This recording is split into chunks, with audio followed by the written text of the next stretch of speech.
So, Lon, speaking of the characters and how we number them, essentially, so you're the number 9, right? Yeah. And the interesting thing that those of you that have seen the show before may have noticed that Lon, as the role of number 9, is actually in the crowd now during the start of the show and is able to interact. So you are now one of 3 performers that have an active live microphone during the show, correct?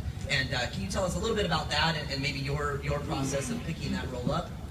And also in the flow of the show, the new flow of the show, what's your role or what's that number 9's role in it?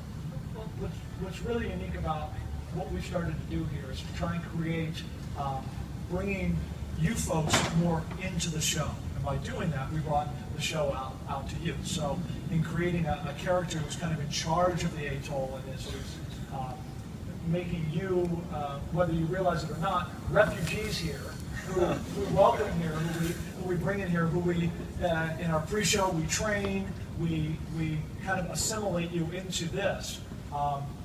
It hopefully enhances the show more so that you become emotionally connected with what's going on out here, as opposed to just sitting there and having to be like your TV screen. You're now involved in it, and I hopefully bring that into the audience, along with the 2 other people that do the pre-show, that we're more involved in your world and trying to get you more involved in ours. So it's a very fun and very scary task that they set me on to walk up amongst you and say, please come along for the ride. So Brittany, a question for you, another one that was submitted from some of our annual pass holders, and I want to pose it to you because I think you're the only one that goes all the way across the lagoon twice. Do you still get scared doing any of these stunts, or is it? I don't think that could ever be commonplace, but... Yeah, great question. No, with all the rehearsal process, we're all about safety here, so we train very hard and go over any possible scenario that could happen, and we have a backup plan if that does happen. So we're very prepared for any situation that can arise in the show. And after doing numerous shows, we're pretty much ready for anything. Very cool. So I think we have time for a couple more questions because we need to get the, oh boy, nice catch. Well done. Round of applause. Nice job. Well done. Thank you. So we have time for a couple more questions, and I want to pose it back to our production team.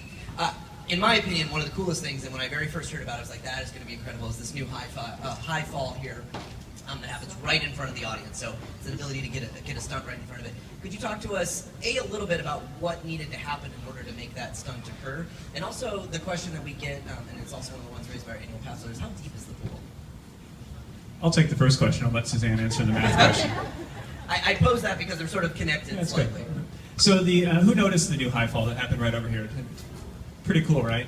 Part of that was to get the action forward. A lot of the existing stunts were upstage, back by the scenery. So we really tried to get the action forward, get it more downstage. And this was one of the big improvements that we made for the show. And if you get a chance after we're done here, take a look at this board right here because it really takes you through the process of what we had to do. The lagoon behind us that we used for WaterWorld was actually dug out from Miami Vice about 20 years ago plus.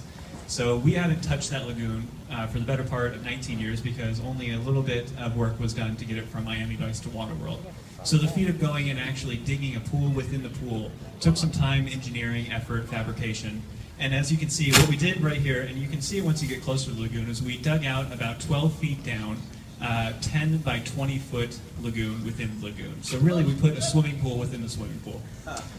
And to do that, it took about 2 weeks, and we had to do some engineering to figure out what soils were beneath it, what happened, and we had one contractor come in from start to finish, do all the measuring, all the digging, all the engineering, and we were able to get it done in the time we needed to. So within the 2 weeks, we were able to achieve the goal of getting this high fall in, and then 3 weeks of rehearsal later, we got it in the show. And it really is one of the most impactful things and most exciting things we did. So we're glad you all enjoyed it and you got to see an improvement in the show. And then, how deep is the pool? Well, first of all, I just want to call out the elephant behind me being reset, because I know you're all taking pictures of it right now. That's what I was talking about. Like, how impressive is that? Right now we have 3 people, just quickly, 3 people actually resetting that seaplane. We have a stage manager, the one standing way up high, who just jumped down. We have a crew person in the back that's hanging onto that tail to make sure it's guided back just perfectly. And then we have one of our animations technicians, and he's down below operating that gigantic crane. I don't know if any of you noticed that crane on the set during the show, but its sole purpose is just to reset that seaplane. So I'm sure you guys are getting some great photos right now, which is awesome. So to answer the question about how deep is the pool, I wish it was just an easy answer, but actually it's different in every single area of the pool. where we have our guys go off the very top, the fire diver at the end of the show. That is actually 25 feet deep. So that gives you an idea of just how deep that needs to be for him to go off that high dive. And as Stephen was saying here, with this high dive here, it's only 12 feet deep. So you can kind of get an idea of the different levels of the pool. We also have, a very shallow section just in front of us where the boat stern is, where the water skier like slams up against that boat stern right there. That's quite shallow. It's only about 5 feet deep right there. So it just depends on where you are in the pool, but the deepest spot is 25 feet off that big high dive. Very cool. One last question that was raised was how many shows in a day do we do? And Greg, I'd like to ask you just to fill in a little bit about how the cast is scheduled for that, as well as how many we do total.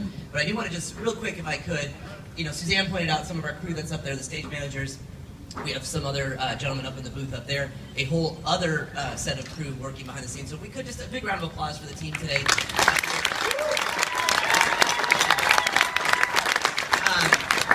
And before I turn it over to you, Greg, what's especially impressive is we will do another show in about 45 minutes, and then the rest of the day today we will do a show every hour. So you can imagine that this same amount of work and then all the stuff that you're not seeing happens every hour to keep the show going. So we can't have the seaplane up there until it's reset in the way that you're seeing it. So it's a really impressive amount of work, and I couldn't be prouder to be one of the leaders of this team. It's very exciting. So in that respect, Greg, how many shows max do we typically do?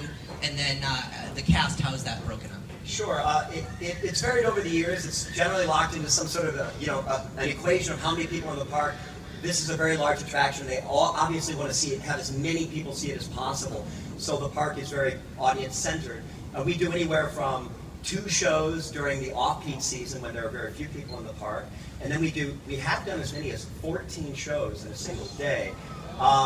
And certainly that was years ago, but I have to say with great optimism, with what they've done to the show, with the way the economy is improving, all the investment that Universal is putting into the park in general, the numbers have been growing and growing and growing. Again, thanks to you guys, we're doing a lot more shows today than we've done in many, many years. So right now, as we approach the summer, we're hoping that we're doing somewhere near 11 or 12 shows a day, but of course that again is locked into an attendance equation. So one final thing, because I know a lot of you are wondering how cold this water gets. It goes down to about 46 degrees, 46, 48 degrees in the winter. That's down to somewhere near 6, 7 degrees Celsius for you. But we stay warm. We have a hot tub. It's all good. The Helen dress is very warm. Oh, yeah. Awesome. Well, thank you so much to you guys for taking the time. I know you got to get ready for the next show. Suzanne and Stephen, thank you so much. And again, we've all said it, but we couldn't do it without you. So thank you so much for being here, everybody. Enjoy the day in the park. Have a great day. Thank you again.